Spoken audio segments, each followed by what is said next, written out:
बनाते रसूल का नाम नहीं लिया जाता। बड़ा अहम सवाल है, मैं इस पर बड़ी कोशिश तो करता रहता हूं।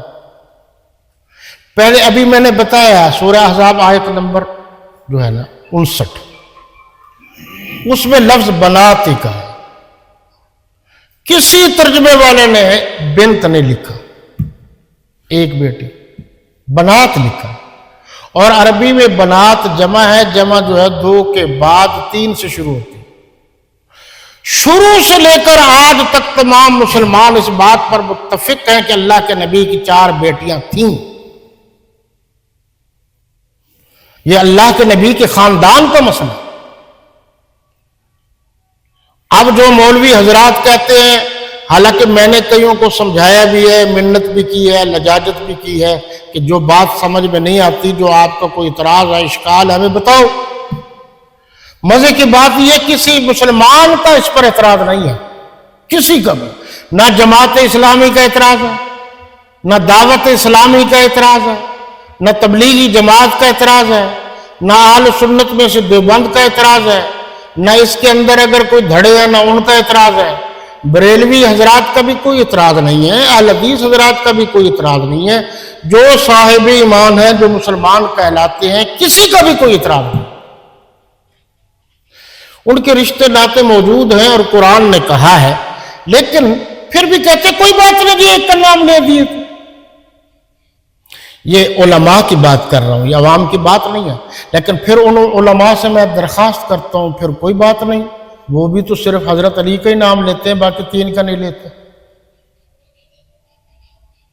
जब आप उनको नहीं छोड़ते, हम तुम्हें कैसे छोड़ दें?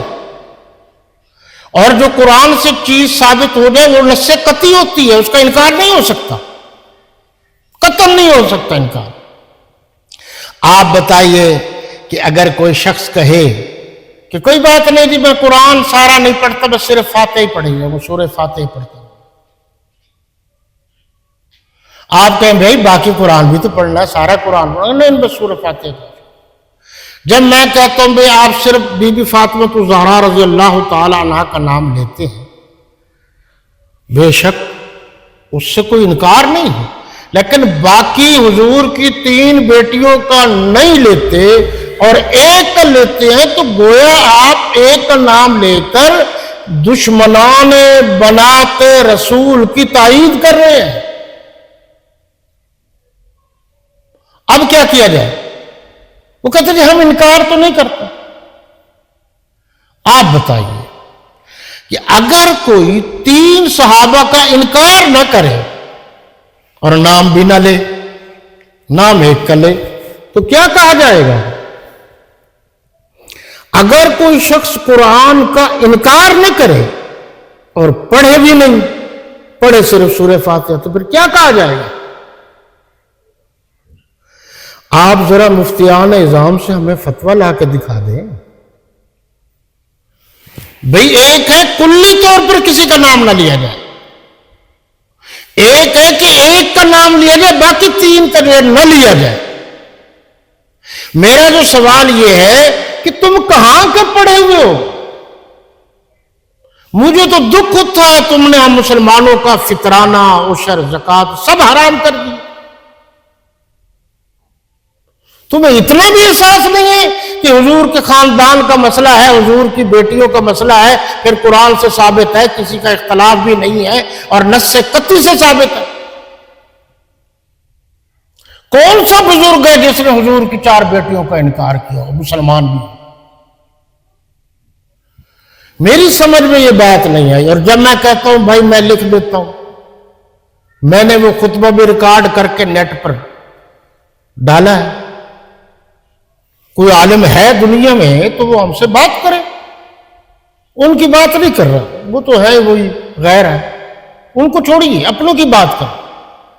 अगर दुनिया में कोई ऐसा बंदा जिंदा है और वो मुसलमान कहलाता है और हुजूर की एक बेटी मानता है, बाकी 3 नहीं मानता, तो वो याद रखे कि नस्से कती का मुनकिर है। और याद रखना, नुसूस से कतईया का इनकार भी कुफ्र है, तवातुर का इनकार भी कुफ्र है। पूछो उलमा से کہ شروع سے لے کر آج تک جمعے کے فرض کی باجماعت جو ادائیگی ہے اس کی 2 رکعتیں ہیں، اور اگر آج کوئی کہے کہ نہیں 1 ہے، یا کوئی کہے 3 ہے، تو پھر یہ جائز ہو جائے گا؟ 1 یا 2 ہی ہے۔ تو میرے نبی کی جب بیٹیاں 4 ہیں تو تم 1 کا نام لے کر کیا کرنا چاہ رہے ہو؟ ہمارے سٹیج پر آ کر ہماری نسلیں جوان ہو گئی ہیں، 2 4 نسلیں گزر گئی ہیں، اور تم نے ان کے ذہنوں کو برباد کر دیا ہے۔ اپنا باپ مر جائے تم چھٹی کرتے ہو، تمہاری ماں مر جائے چھٹی کرتے ہو، تمہارا محتمم مر جائے چھٹی کرتے ہو، اور اگر بڑے مدرسے کا مولوی مر جائے تم چھٹی کرتے ہو۔ لیکن کتنے دکھ کی بات ہے کہ تم صحابی رسول کے یوم وفات پر چھٹی نہیں کرتے۔ کیا میری یہ بات غلط ہے؟ 1 گھنٹے کی بھی چھٹی نہیں کرتے۔ کیا یہ میری بات غلط ہے کہ میں اس لیے دنیا میں آیا ہوں کہ مفتیوں کے ہاتھ چومتا رہوں؟ تمہیں یہ کسی نے نہیں بتایا، تم نے کوئی فتویٰ نہیں پڑھا دارالعلوم دیوبند کا کہ حضور کی 4 بیٹیاں ہیں، تو پھر عربی خطبے میں جمعے والے دن تم 1 بیٹی کا نام لیتے ہو، باقی کو کیوں نہیں لیتے؟ وجہ تو بتا دو۔ اس لیے اب میں سخت بات کر رہا ہوں، اور وہ یہ ہے کہ آپ 1-2 دفعہ اپنے مسجد کے امام اور خطیب کو سمجھائیں کہ بھائی 4 کا نام لو، 1 کا نہ لو۔ اگر وہ بات مان جائے تو فابیہ، نہیں تو آپ کی ذاتی طور پر اگر امام خطیب سے اختلاف ہو جائے تو آپ غصہ کرتے ہیں، تو اللہ کے نبی کے خاندان کے لیے بھی غصہ کرو کہ جب تم نہیں لیتے نام تو ہمیں تمہاری ضرورت نہیں ہے، ہم اس مسجد کو مدرسے کو چندہ نہیں دیں گے۔ اس بات کے بعد بھی جو چندہ دیتا ہے وہ چندہ دینے والا گنہگار ہے۔ اور اگلی بات بھی کر رہا ہوں، اور وہ یہ کہ کوئی مولوی، کوئی پیر، کوئی حافظ قاری جس کو پتہ ہے یہ بات ذہن میں رکھنا، جس کو علم ہے اور پھر بھی وہ نام نہیں لیتا، اور اس کو پتہ ہے کہ قرآن میں حضور کی بیٹیوں کا ذکر ہے، اور اس کو پتہ ہے تواتر سے حضور کی 4 بیٹیاں ہیں، پھر بھی وہ 1 کا نام نہیں لیتا، 3 کا لیتا ہے جان بوجھ کر، تو ایسا شخص کفر میں داخل ہو جائے۔ پوچھو علماء سے۔ اللہ آپ کا میرا اور سب کا حامی و ناصر ہو۔ حیات باقی، ملاقات باقی، وما علینا الا